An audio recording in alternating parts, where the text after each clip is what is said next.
अपने साथियों को छोड़कर भाग जाता है और दूर मौजूद एक गांव में अपनी एक फैमिली शुरू करता है जहां वो खेती करके अपनी जिंदगी गुजार रहा था। लेकिन एक दिन थॉर के पुराने साथी उसे ढूंढते हुए उस गांव में पहुंच जाते हैं जो वहां थॉर से इंग्लैंड के खिलाफ होने वाली जंग में थॉर को डेनमार्क की तरफ से लड़ने को कहते हैं, जिस पर थॉर अगले दिन डेनमार्क के राजा से मिलने निकल जाता है। पर रास्ते में पायरेट्स का एक ग्रुप थॉर की शिप को घेर लेते हैं जिन्हें थॉर के साथी लोकी ने थॉर को मारने के लिए पैसे दिए थे, जिस पर थॉर अपने बेटे और साथियों को बचाने के लिए अपने आप को सैक्रिफाइस कर देता है। अब आगे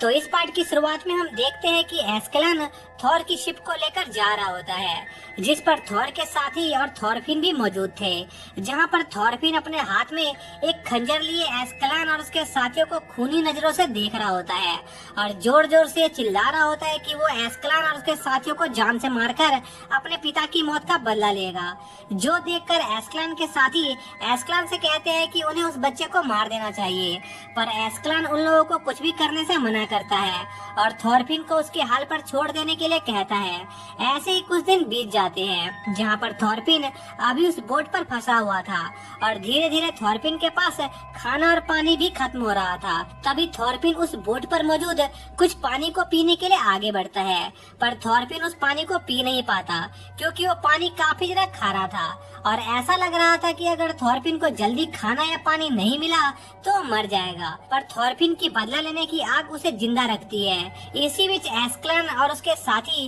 एक आइलैंड पर रुकने का फैसला करते हैं ताकि वो उस आइलैंड पर लूटपाट कर सके। वहीं दूसरी तरफ थॉरफिन उस आइलैंड पर पहुंचकर काफी खुश था क्योंकि उसने काफी लंबे समय बाद जमीन देखी थी। पर थॉरफिन जैसे ही चलने की कोशिश करता है वो लड़खड़ाकर नीचे गिर जाता है, जिससे उसका सर एक पैर में जा लड़ता है और थॉरफिन बेहोश हो जाता है। जब थॉरफिन को दोबारा होश आता है तो वो देखता है कि रात हो चुकी होती है। तभी थॉरफिन को जंगल के दूसरी तरफ कुछ रोशनी दिखाई देती है और जब थॉरफिन वहां पहुंचता है तो वो देखता है कि एस्कलन के साथियों ने उस गांव पर हमला कर दिया था और वो उस गांव में मौजूद सभी लोगों को जान से मार रहे थे जब तक कि वो लोग उस गांव में मौजूद सभी लोगों को जान से नहीं मार देते। उस गांव को लूटने के बाद एस्कलन और उसके साथी उसी जगह पर सो जाते हैं। यह मौका देखकर थॉरफिन एस्कलन को ढूंढने लगता है जो कि एक घर के अंदर सो रहा था, जिस पर थॉरफिन एस्कलन के साथी की तलवार लेकर बिना कोई आवाज किए एस्कलन को मारने जा रहा होता है। पर तभी थॉरफिन रुक जाता है क्योंकि वो कायरो की तरह अपना बदला नहीं लेना चाहता था, इसलिए थॉरफिन वहां से चला जाता है। अगले दिन एस्कलन सोकर उठता है और अपने साथियों से मिलने जाता है, जहां पर एस्कलन को थॉरफिन दिखाई देता है जिसके हाथ में काफी बड़ी स्वॉर्ड मौजूद थी। तभी थॉरफिन एस्कलन के पास आता है और उसे लड़ने के लिए चैलेंज करता है, जो देखकर एस्कलन के सभी साथी हंसने लगते हैं। पर इसके बावजूद भी एस्कलन थॉरफिन के चैलेंज को एक्सेप्ट कर लेता है, जहां पर थॉरफिन एस्कलन पर हमला करता है, पर एस्कलन थॉरफिन के सामने से हट जाता है, जिससे थॉरफिन की स्वॉर्ड एक लकड़ी में अटक जाती है और एस्कलन थॉरफिन को एक जोरदार किक मारकर वो लड़ाई जीत जाता है। थॉरफिन ने कई दिनों से खाना नहीं खाया था, जिस वजह से उसे काफी ज्यादा कमजोरी महसूस हो रही थी। तभी थॉरफिन की नजर एस्कलन के साथियों पर जाती है जो काफी ज्यादा अच्छा खा रहे थे, जो देखकर थॉरफिन के मुंह से लात टपक रही होती है। ये चीज एस्कलन का एक साथी देख लेता है, जिस पर वो आदमी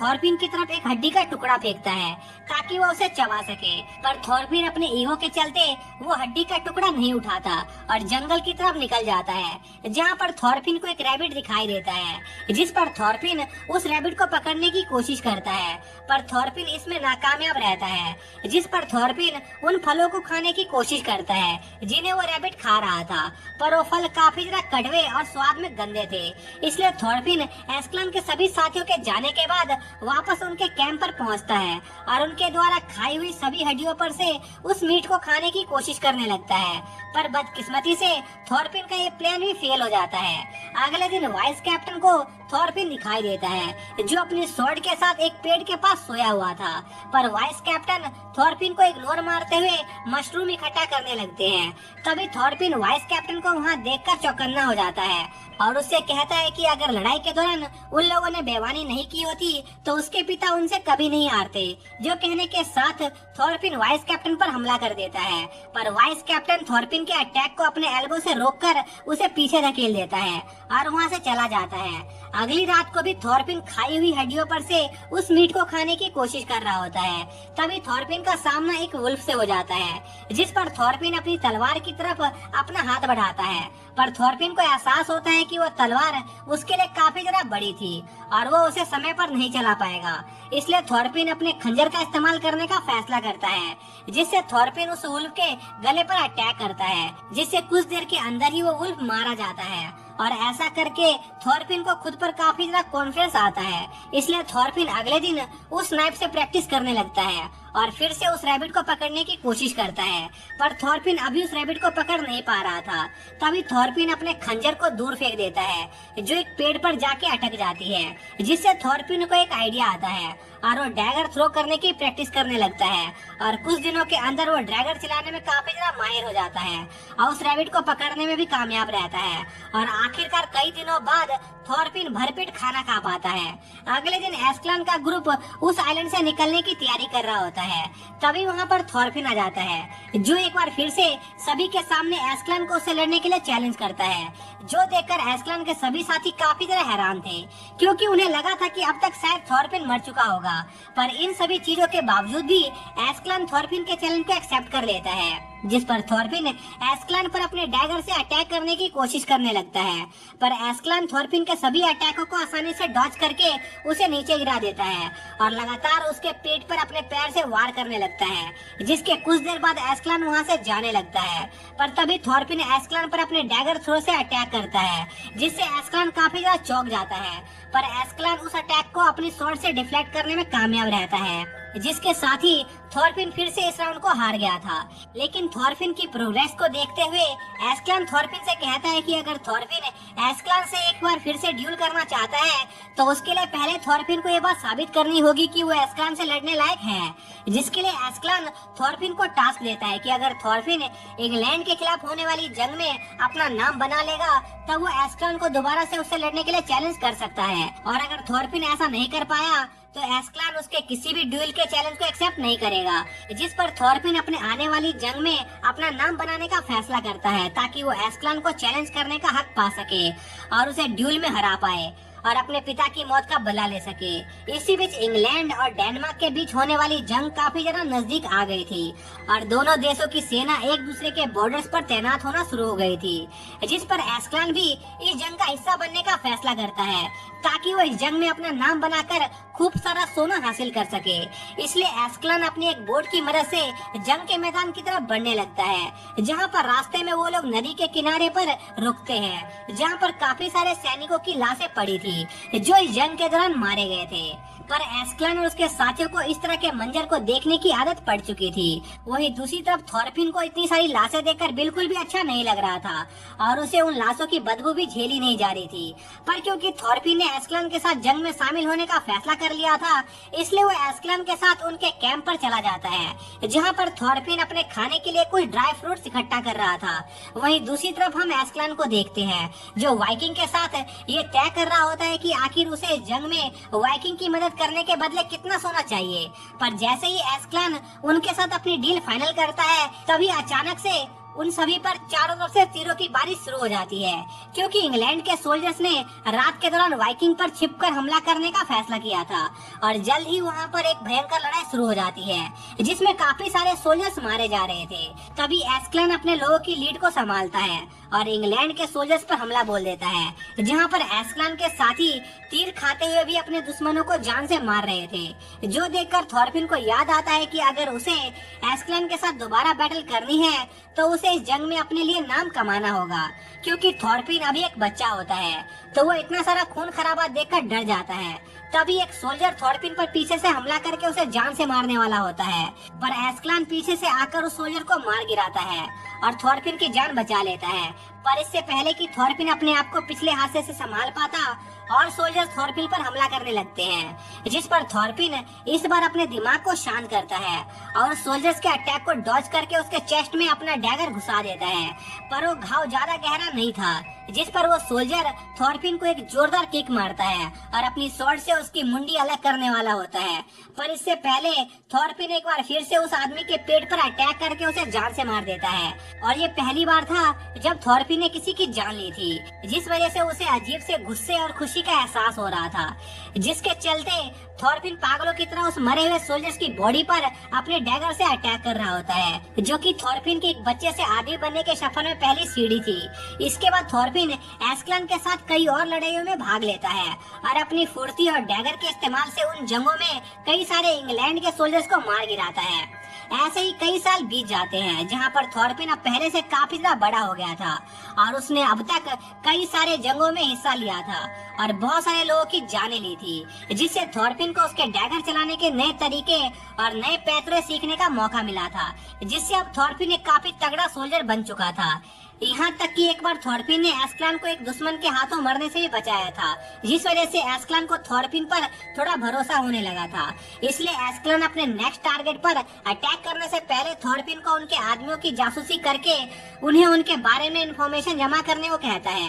पर उनका ये प्लान फेल हो जाता है, जहाँ पर थॉरफिन को कुछ सोल्जर घेर लेते हैं जो थॉरफिन को पकड़ने में कामयाब हो जाते हैं और उसे जान से मारने वाले होते हैं। पर थॉरफिन उसी सोल्जर के डैगर को उसके गले में घोंपकर उसे मार गिराता है और दूसरे सोल्जर्स के अटैक को डॉज करके उन्हें भी ठिकाने लगा देता है, जिसके बाद थॉरफिन वहाँ से निकलने के बारे में सोच रहा होता है। पर तभी वहाँ पर दो सोल्जर और आ जाते हैं, जिस पर थॉरफिन उन सोल्जर्स को भी जान से मार देता है और वहाँ से भागना शुरू कर देता है। पर इंग्लैंड के सोल्जर थॉरफिन के पीछे अपने डॉग्स को छोड़ देते हैं, जिनसे बचने के चक्कर में थॉरफिन को एक तीर लग जाता है, जिससे वो घायल हो जाता है और अपने आप को बचाने के लिए थॉरफिन पास में मौजूद नदी में कूद जाता है। फिर हम एक लड़की को देखते हैं, जिसे थॉरफिन नदी के किनारे बेहोश मिलता है, जिस पर वो लड़की थॉरफिन को अपने घर ले जाती है और उसकी मरहम पट्टी करती है। पर जैसे ही थॉरफिन को होश आता है, वो सबसे पहले अपने हथियारों को ढूंढता है, जो कि उसके पास में ही पड़े हुए थे, जिस पर उस लड़की की दादी थॉरफिन को चिंता करने से मना करती है और उसे कुछ खाने को देती है, जिस पर थॉरफिन उस खाने पर टूट पड़ता है, क्योंकि उसने काफी लंबे समय से कुछ नहीं खाया था। पर उस लड़की को थॉरफिन को उनके घर पर रखना ठीक नहीं लग रहा था, क्योंकि थॉरफिन एक वाइकिंग का बच्चा था और अगर इंग्लैंड के सोल्जर को पता चला कि उन्होंने एक वाइकिंग को उनके घर में शरण दी है, तो वो लोग उन्हें मार गिराएंगे। पर उस लड़की की दादी जीसस को काफी मानती थी, इसलिए वो थॉरफिन को मुसीबत में अकेला छोड़ने से मना करती है। एक दिन जब वो बूढ़ी औरत थॉरफिन के बाल बना रही होती है और उसे अपने बेटे के बारे में बता रही होती है, जो कि थॉरफिन की ही उम्र का था, पर 2 साल पहले एक बीमारी के चलते उसकी मौत हो गई थी। और थॉरफिन को देखकर उस औरत को उसके बेटे की याद आती है और जब वो बूढ़ी औरत थॉरफिन को ये सब बता रही होती है, उसी वक्त वहाँ पर इंग्लैंड के सोल्जर आ जाते हैं, जो उस बूढ़ी औरत से वाइकिंग के बच्चे के बारे में पूछते हैं, जो कि उनके यहाँ पर जासूसी करने आया था। और थॉरफिन की सच्चाई का पता होने के बावजूद भी वो औरत उस सोल्जर से झूठ कहती है कि उसने ऐसे किसी बच्चे को नहीं देखा है, जिस पर वो सोल्जर उस बूढ़ी औरत से थॉरफिन के बारे में पूछते हैं, जो देखकर थॉरफिन अपना डैगर निकालने लगता है, जिस पर वो औरत उस सोल्जर से कहती है कि वो उसका बेटा है। सुनकर वो सोल्जर वहाँ से चला जाता है। उसी रात थॉरफिन उस औरत और उसकी बेटी को गांव छोड़कर चले जाने को कहता है, क्योंकि जल्दी उस गांव पर हमला होने वाला था। जो कहने के साथ ही थॉरफिन वहाँ से एक मशाल लेकर समुद्र के किनारे की तरफ बढ़ने लगता है और वहाँ मौजूद एक झोपड़ी में आग लगा देता है, जो कि एस्क्लान के लिए एक सिग्नल था कि उस विलेज के आसपास अभी कोई सोल्जर मौजूद नहीं है। और उस आग को देखकर वहाँ पर उस विलेज के लोग इकट्ठा होने लगते हैं, जिसमें वो बूढ़ी औरत भी मौजूद थी, जिस पर थॉरफिन वहाँ पर जोर जोर से चिल्लाकर सभी को वार्न करने लगता है कि अगर उन लोगों ने जल्दी ही इस गांव को खाली नहीं किया तो वो सभी मारे जाएंगे। तभी वहाँ पर वही सोल्जर आ जाते हैं जो थॉरफिन को ढूंढ रहे थे और वो थॉरफिन को देखते ही पहचान लेते हैं, जिस पर थॉरफिन अपना डैगर निकालकर उस सोल्जर से लड़ना स्टार्ट कर देता है और अपने एक ही वार के अंदर उस सोल्जर को जान से मार गिराता है, जो देखकर उस विलेज के लोग काफी ज्यादा डर जाते हैं और गाँव की तरफ भागने लगते हैं। वही दूसरी तरफ वो औरत थॉरफिन का असली चेहरा देखकर कांप उठती है। तभी वहाँ पर एस्क्लन और उसके साथी भी आ जाते हैं, जो एक एक करके उस विलेज के सभी लोगों को जान से मारना शुरू कर देते हैं और यह सब देखकर उस बूढ़ी औरत को रोना आ रहा होता है कि अगर उसने उस दिन थॉर्फिन जैसे शैतान को नहीं बचाया होता तो ये सब नहीं होता। पर थॉर्फिन को उस बूढ़ी औरत के इमोशन से कोई फर्क नहीं पड़ता था और वो लोग उस गांव में मौजूद सभी लोगों को जान से मार देते हैं। जिसके बाद सीन शिफ्ट होता है और हम देखते हैं कि दोबारा से सर्दियां आ गई थी, जहां पर एस्कलन बर्फ गिरने से पहले जितना ज्यादा हो सके उतना ज्यादा सोना इकट्ठा करना चाहता था, क्योंकि सर्दियों के दौरान युद्ध में लड़ना काफी ज्यादा मुश्किल हो जाता था। पर सर्दियों के आने की वजह से इंग्लैंड और डेनमार्क के बीच चल रही जंग कुछ समय के लिए रुक गई थी, जिस पर एस्कलन फ्रांस पर हमला करने के बारे में सोचता है, क्योंकि फ्रांस की आर्मी को हराना इंग्लैंड की आर्मी को हराने के मुकाबले काफी ज्यादा आसान था। इसी बीच एस्कलन उसके साथी दूर से फ्रांस के दो आर्मी के बीच चल रही एक जंग को देख रहे होते हैं, जो दोनों आर्मीज एक कैसल के ऊपर अपना कब्जा बनाने के लिए एक दूसरे से लड़ रहे थे। लेकिन उस जंग को देखकर ऐसा लग रहा था कि रेड आर्मी के कमांडर को ये बात बिल्कुल भी पता नहीं थी कि आखिर जंग में कैसे लड़ा जाता है,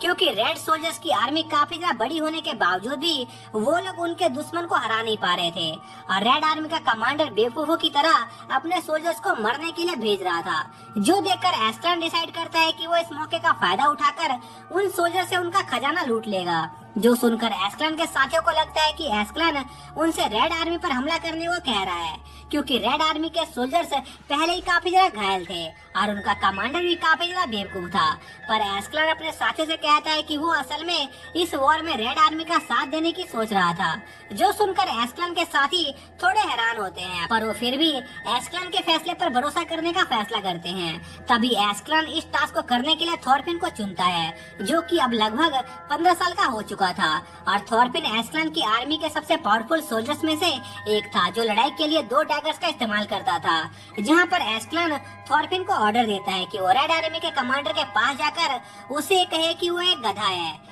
जिसे बैटल टैक्टिक्स के बारे में बिल्कुल नॉलेज नहीं है, और अगर वो चाहे तो एस्कलन और उसके साथी उस कैसल को हथियाने में उसकी आर्मी की मदद कर सकते हैं। लेकिन इसके बदले रेड आर्मी को उन्हें उस कैसल के अंदर मौजूद आधा सोना देना होगा। साथ ही एस्कलन थॉर्फिन को इस बात पर भी नजर रखने को कहता है कि रेड आर्मी का जनरल कोई बेवकूफी वाले फैसले न ले। पर थॉर्फिन एस्कलन के इस ऑर्डर को मानने से मना कर देता है, क्योंकि थॉर्फिन पिछले 5 सालों से लगातार एस्कलन के लिए जंगों में लड़ रहा था, जहां उसने कई सारे लोगों को जान से मारा था। पर इसके बावजूद भी एस्कलन उसे वो चीज नहीं दे रहा था जिसका वो हकदार था, जिस पर एस्कलन थॉर्फिन को बहुत सारा सोना देने का वादा करता है। पर थॉर्फिन एस्कलन से कहता है कि उसे सोना नहीं बल्कि एस्कलन के साथ फिर से एक ड्यूल करना है, ताकि वो एस्कलन को जान से मारकर उससे अपने पिता की मौत का बदला ले सके। जो सुनकर एस्कलन के सभी साथी काफी ज्यादा शॉक होते हैं, क्योंकि उन्हें लग रहा था कि थॉर्फिन ने अपना बदला लेने का इरादा छोड़ दिया है। पर एस्कलन को थॉर्फिन के डिमांड से कोई हैरानी नहीं थी और वो थॉर्फिन से कहता है कि अगर थॉर्फिन उसे ब्लू आर्मी के लीडर का सर लाकर देगा तो वो थॉर्फिन के ड्यूल को एक्सेप्ट कर लेगा। जिस पर थॉर्फिन बिना कुछ कहे सीधे रेड आर्मी के कैंप की तरफ निकल जाता है, जहां पर रेड आर्मी के सोल्जर्स को लगता है कि थॉर्फिन ब्लू आर्मी का भेजा हुआ कोई स्पाई है, इसलिए वो लोग थॉर्फिन को अंदर नहीं जाने दे रहे थे। जिस पर थॉर्फिन एक सोल्जर के गले पर चाकू रखकर उसे बंदी बना लेता है और उन्हें चुपचाप उसे उनके कमांडर के पास ले जाने को कहता है। जिस पर वो सोल्जर थॉर्फिन को एक मोटे आदमी के पास ले जाता है, जो बहुत सारा खाना ठूस रहा था। जहां पर थॉर्फिन रेड आर्मी के कमांडर से कहता है कि वो यहाँ पर उनके लीडर का एक ऑफर लेकर आया है, जहां पर अगर रेड आर्मी का कमांडर चाहे तो थॉर्फिन का ग्रुप ब्लू आर्मी को हराने में उनकी मदद कर सकता है। पर अगर वो लोग उनका ये ऑफर एक्सेप्ट नहीं करेंगे तो एस्कलन उसके साथी अगली सुबह उनके कैंप पर अटैक करके उन सभी को मार देंगे और उन्हें हराने के बदले वो लोग ब्लू आर्मी से पैसा ले लेंगे। जो सुनकर रेड आर्मी का कमांडर अपने सोल्जर को थॉर्फिन को मारने का ऑर्डर देता है, जिस पर थॉर्फिन उन्हें कहता है कि अगर उन्होंने उसे मार दिया तो इसका मतलब ये होगा कि उन्हें एस्कलन का ये ऑफर मंजूर नहीं है और अगले दिन वो लोग रेड आर्मी पर हमला करके उन्हें मार देंगे। जो सुनकर रेड आर्मी का कमांडर सोच में पड़ जाता है और थॉर्फिन के ऑफर को एक्सेप्ट कर लेता है, जिस पर थॉर्फिन 2 फायर एरोज आसमान में चलाकर एस्कलन को ये संदेश देता है कि रेड आर्मी ने उनका ऑफर एक्सेप्ट कर लिया है। अगले दिन रेड आर्मी वापस से जंग के लिए तैयार होने लगती है, पर रेड आर्मी के कमांडर को दूर दूर तक एस्कलन के साथी दिखाई नहीं दे रहे थे। इस पर उसे शक होने लगता है कि शायद से थॉर्फिन उससे झूठ बोल रहा था। पर थॉर्फिन रेड आर्मी के कमांडर को बिना किसी चिंता के हमला करने को कहता है, क्योंकि उसके साथी बीच लड़ाई में आकर उनकी मदद करेंगे। जिस पर रेड आर्मी एक बार फिर से ब्लू आर्मी पर हमला कर देती है और हमेशा की तरह इस बार ये ब्लू आर्मी दीवारों के पीछे छुपकर रेड आर्मी पर अपने बो और एरो से अटैक करना जारी रखती है। इसी बीच थॉरफिन रेड आर्मी के एक सोल्जर से ब्लू आर्मी के कमांडर की लोकेशन पूछता है, जिस पर वो आर्मी वॉल पर मौजूद एक सोल्जर की तरफ इशारा करता है, जिसे देखते ही थॉरफिन एरो के बीच से होता हुआ ब्लू आर्मी के कमांडर की तरफ बढ़ने लगता है। अभी अचानक से रेड आर्मी के पीछे मौजूद जंगल से जोर जोर से आवाजें आने लगती है और एस्कलॉन और उसके साथी तेजी से जंगल से अपनी नाव के साथ निकलते हैं, जिन्हें दूसरे वाइकिंग धक्का दे रहे थे। और एस्कलॉन उन शिप को उस कैसल के दूसरी तरफ मौजूद पानी में उतारकर ब्लू आर्मी के पीछे से उस कैसल की तरफ बढ़ने लगता है, जो देखकर ब्लू आर्मी का सारा ध्यान